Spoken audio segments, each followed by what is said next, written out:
Ömür баян. Ар бир жарандын өзүнүн өмүр жолун баяндап жазышы өмүр баян деп аталат. Өмүр баян бир түрдүү жазылбайт. Ошондуктан ар бир киши өзү жөнүндө маалыматты ар түрдүү жазышы мүмкүн. Ал автор тарабынан эркин жазыла турган документ болуп эсептелет. Өмүр баян бир нече реквизиттерден турат. Өмүр баяндын биринчи реквизити аталышы. Экинчи реквизити текст. Бул реквизитте өмүр баян жазган кишинин аты жөнү, туулган күнү, айы, жылы жана туулган жери, ата энеси, ага туугандары жөнүндө кыскача маалымат, билими жана адистиги, иштеген жери, акыркы иштеген жери жана аткарган кызматы, сыйлыктары, коомдук иштерге катышуусу, үй бүлөлүк абалы жана үй бүлөсү, үйүнүн дареги сыяктуу маалыматтар камтылат. Үчүнчү реквизит дата. Бул реквизитте өмүр баян жазылган күн, ай, жыл жазылат. Төртүнчү реквизит кол тамгасы. Бул реквизитте өмүр баян жазган кишинин кол тамгасы коюлат. Бешинчи реквизит аты жөнү. Бул реквизитте өмүр баян жазган кишинин аты жөнү жазылат. Өмүр баян атайын даярдалган баракка же жөнөкөй эле кагазга ишке жаң киргенде, окууга өткөндө өз колу менен жазылат. Бүгүнкү күндө техниканын өнүгүшүнө байланыштуу компьютерде да терилет. Өмүр баяндын текстин баяндаганда негизги маалыматтар биринчи жак аркылуу баяндалат. Өмүр баянда келтирилген бардык маалыматтар мезгилдик ыраатта берилиши керек. Өмүр баянда адамдын басып өткөн жолу, иштеген иштери, көз карашы, ата энеси, үй бүлөсү жөнүндө толук түшүнүк алгандай маалыматтар жазылышы зарыл. Өмүр баянда диалектизмдер, орой жана эскирген сөздөр болбош керек. Бул документте өзүн мактоого болбойт. Өмүр баян расмий иш кагазы болгондуктан автордун өмүрүндөгү айрым терс далилдер коюлбайт. Мамлекеттик сырлар өмүр баянда берилбейт. Өмүр баяндын текстинде баарын чагылдыруу милдеттүү эмес. Алардын зарыл эместери жөнүндө маалымат берилбейт. Айрымдарынын орду алмаштырылышы мүмкүн. Биринчи жак менен жазылган өмүр баянда автордун тилдик бөтөнчөлүгү чагылдырылат жана текстте сүйлөшүү стилинин белгилери басымдуулук кылат, бирок расмийлүүлүк сакталат. Өмүр баян иш кагазын азыр Microsoft Word аркылуу түзөбүз. Ал үчүн биз азыр Microsoft Word редакторун ачабыз. Иш кагаздарын жүргүзүү боюнча типтүү нускамага ылайык Word программасынын ичинде бир нече параметрлерди орнотуп алабыз. Типтүү нускамага ылайык бардык иш кагаздарды жүргүзүүдө Times New Roman шрифтин тандашыбыз керек. Биз да азыр ушул шрифтти тандайбыз. Times New Roman'ды тандагандан кийин нускамага ылайык шрифтин өлчөмүн тандашыбыз керек. Бардык иш кагаздарды жүргүзүүдө негизинен 12 жана 14 өлчөмүндөгү шрифттерди биз колдонушубуз керек. Эгерде иш кагаздын курамында таблица боло турган болсо, таблицанын ичиндеги маалыматтарды 10 шрифт менен терип жазсак болот. Өмүр баян иш кагазын жүргүзүүдө 14 шрифтти тандап алайлык. Кааласак 12-ни тандайбыз, кааласак 14. 14-тү тандайын. Сиздердин компьютериңиздер тил орус, англис, кыргыз тили болсо, биз кыргыз тилин тандайбыз. Эгерде компьютерибиз орус тилде турган болсо, анда кыргыз тилинен мүнөздүү болгон ө, ү, өң тамгалары жазылбай калат. Ошондуктан биз кыргыз тилин тандашыбыз керек. Кийинки параметр биздин алдыбыздагы A4 форматындагы барактын талааларынын форматын тандашыбыз керек. Нускамага ылайык. Ал үчүн биз компьютердин разметка страница деген кнопкасын басабыз. Gördüңүздөр, бассак бизге поля деп чыгат, талаалар.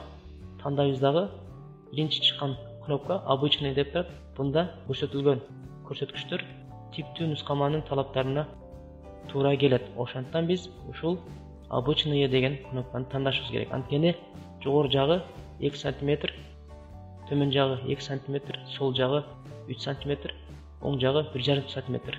Ушунча өлчөм типтүү нускаманын талабына туура келет.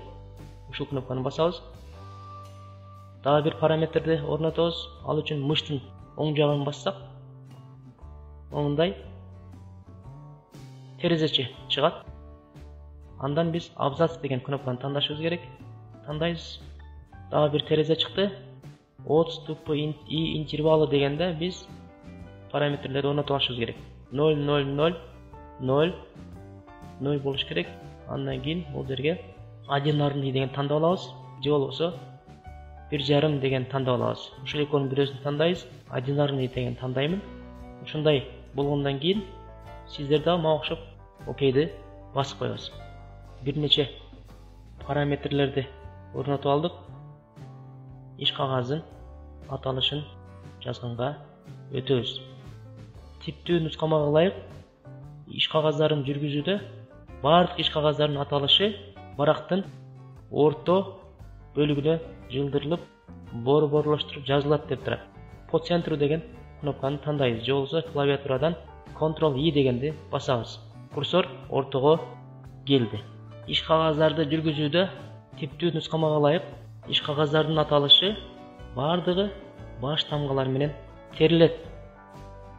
Ошондой эле иш кагаздардын аталышы орточо кара шрифтте жазылышы керек деп турат. Мына кнопканы көрдүңүздөр. Орусча положенный деп турат, орточо кара шрифт. Же болбосо Ctrl-B'ни басабыз. Же болбосо ушул кнопканы тандайбыз. Типтүү нускамага ылайык иш кагаздардын аталышы баш тамгалар менен ортону бойлотуп жазылат деп турат. Азыр биз өмүр баян иш кагазынын аталышын жазабыз. Өмүр баян. Биринчи реквизитти жазып алдык. Сиздерге айтып кое турган нерсе, бул жерде макрос деген кнопка турат. Ушуну басып алып иштесеңиздер, кошумча жардамчы катары бизге жардам берет. Анткени момунда кошумча белгилерди бизге чыгарып берет. Иш кагаздары жазып жатканда ар бир сөздүн ортосундагы аралыкты дайыма бир интервалда жазышыбыз керек. Мисалы моундай жылдырып койсок, бул туура болбойт. Ошондуктан биз бир интервал жазышыбыз керек. Ушуларды көрүш үчүн бизге макрос жардам берет. Мисалы макросту баспай колдонсок, канча интервалды жазганын бизге көрүнбөйт. Ошондуктан макросту басып алып иштесеңиздер, ушул нерсени бизге көрсөтүп берет. Өмүр баян иш кагазынын экинчи реквизитин жазабыз. Экинчи реквизити текст болот. Текст абзац менен башталат. Эми биз экинчи реквизитти жазганга өтөбүз. Ал үчүн 2 сап ылдый түшөбүз. 1 2. Андан кийин ол жерде кеңдиги боюнча теңдештирүү деп турат. Выровнять поощрение же болбосо Ctrl-G деген клавиатуралык айкалышты басабыз. Курсорду бизге алдыга жылдырып берди. Текстти жазардан алдын биз дайыма абзац менен баштап жазышыбыз керек. Текст бир нече абзацтардан турушу мүмкүн. Ошондуктан ар бир абзацты биз колдонуп жазышыбыз керек. Ал үчүн биз мыштын оң жагын басабыз. Момундай терезече чыгат. Абзац дегенди тандайбыз. Бул жерде первая строка деп турат. Ушул жерге кирип биз отступ дегенди тандап алышыбыз керек. 1,25 см деген өлчөм чыгыш керек. Эгерде сиздердин компьютериңизден чыкпай калса, ошону өлчөмдү бул жерден 1,25 деп оңдоп ылайыктап алышыбыз керек. Тандагандан кийин окейди басабыз. Бизге абзац көрсөтүлдү. 1,25 деген сантиметр. Бул типтүү нускамага ылайык туура келет. Өмүр баяндын текстин жаза баштайбыз. Бул тексттин биринчи абзацында биз өмүр баян жазган кишинин аты жөнүн, туулган күнүн, айын, жылын жана туулган жерин, ата энеси, ага туугандары жөнүндө кыскача маалыматты киргизебиз. Киргизип алдык. Өмүр баянды мен өзүмдүн атымдан жазып мисал катары көрсөткөндүктөн өзім туралы маалыматтарды киргиздим. Мен Кайназаров Бейназар Алтынбекович 1978 жылдын 16 мартында Өзгөн шаарында туулганмын. Атам Кайназаров Алтынбек, апам Адышаева Зина. Көрдүңүздөр, ушундай маалыматтар киргизилишет. Макрос дагы айтылып кетейин. Макросты өчүрүп койсоңуздар көрүнбөйт. Макрос басканда эми аралыктар көрдүңүздөр, ар бир сөздүн ортосунда бирден интервал калтырылып жазылыш керек. Андан кийин текст ташымалданбаш керек, өзү автомат түрдө ылдыйга түшүп кете берет. Иш кагаздан талабына ылайык ушундай жазылыш керек. Экинчи абзацка билими жана адистиги сыяктуу маалыматтарды киргизебиз. Бул абзацта орто мектепти качан аяктап, жогорку окуу жайга качан тапшырып, кайсыл адистик боюнча тапшыргандыгы тууралуу маалымат киргизебиз. 1995 жылы Өзгөн шаарындагы Курманжан-Датка атындагы номер 2 орто мектеп бүтүп, Ош мамлекеттик университетинин кыргыз тили жана адабияты факультетине өттүм. 3 абзацка иштеген иштерине байланыштуу маалыматты жазабыз. 2000 жылы университетти аяктап, 2000 жылдан баштап 2001 жылга чейин Өзгөн шаарындагы Талижан Шарипов атындагы орто мектебинде мугалим болуп иштедим. Андан кийинки абзацка акыркы иштеген жери жана аткарган кызматына байланыштуу маалыматтарды жазабыз. 2001 жылдан бери Оштунун Өзгөн технологиялык жана билим берүү институтунда окутуучу болуп эмгектенүүдөмүн. Мындан кийинки абзацка билими жана адистиги боюнча жазып кеттим. Бул абзацты экинчи абзацка улап жазсак болот эле. Мен бул жерде жанагындай хронологиялык тартипти сактап, ушул жерге жазып койдум. Сиздер кааласаңыздар бул жерге да жазып койсоңуздар болот. Кааласаңыздар мага окшоп хронологиялык мезгилдик ырааттуулукту сактап жазсаңыздар болот. Кийинки абзацка сыйлыктары, андан кийинки абзацка коомдук иштерге активдүү катышуусу тууралуу маалыматтарды жазсаңыздар болот. Мен бул жерге андай маалыматтарды киргизбеймин. Кийинки абзацка үй бүлөлүк абалы жана үй бүлөсү тууралуу маалыматты киргиземин. Көрдүңүздөр, үй бүлөлүк абалым жубайым Болдукан, жеке ишкер болуп иштейт. 1 уул, 2 кызы бар. Мындан ашык маалыматты жазуунун дагы кажети жок. Кыска жана так болду. Акыркы абзацка үйүнүн дареги байланышуу телефондору тууралуу маалыматтарды киргизсек. Кийинки абзац дарегим Өзгөн шаары, Жаныбек Казы Кичи шаарчасы, 189-үй, 163 квартир, телефонум 779 25 16 99. Кааласаңыздар телефонду дагы киргизбей койсоңуздар боло берет. Кааласаңыздар телефонду киргизип койсоңуздар болот. Ошентип биз өмүр баяндын экинчи реквизити болгон текстти тариздеп бүттүк. Бул жерде текстке мен сыйлыктары жана коомдук иштерге активдүү катышкандыгы тууралуу маалыматты атайын киргизбей койдум. Анткени текст түзүп атканда биз баардык маалыматтарды киргизгенге милдеттүү эмеспиз. Эми биз өмүр баян иш кагазынын 3 реквизитин, же болбосо өмүр баян жазылган датаны жазабыз. Ал үчүн экинчи реквизит болгон тексттен 2 интервал ылдый түшөбүз. Интер басабыз, 1, 2 интервал түштүк. Датаны коюш үчүн биз датаны сол тараптан шектөөсүз жазышыбыз керек. Курсорду сол тарапка толук чылдырып алабыз. 2 интервал түшөбүз, 1 интервал түштүк, экинчисин түшөбүз. Ушул жерден баштап биз абзацы жок датаны жазабыз. Датаны 2 түрдө жазсак болот. Жалаң араб цифралары менен же болсо араб цифра сөз менен жазсак болот. Жалаң араб цифралары менен жазсак биз ушундай тартипте жазышыбыз керек. Биринчи күнү, андан кийин чекит, айы, дагы чекит, жылы.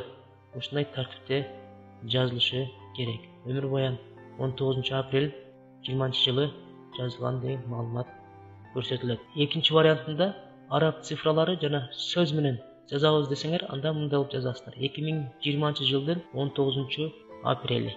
Кааласаңыздар араб цифралары менен жалаң, кааласаңыздар араб цифрасы жана сөздү кошуп жазсаңыздар болот. Ал өзүңүздөрдүн эркиңиздер. Мен бул жерде жалаң араб цифрасы менен жазылганды орнотуп аламын.